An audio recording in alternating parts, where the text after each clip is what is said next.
Okay, this is a video just about the 1970 Duster. This is a 318 motor that I bought off of a friend, and he had it in his 73 Barracuda, and it's not the original motor to that car.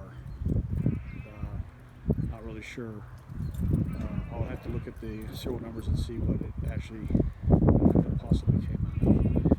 But what it has with it, the package, was I got this 904 transmission, just a 3-speed, no overdrive, and fan and torque converter, and the motor.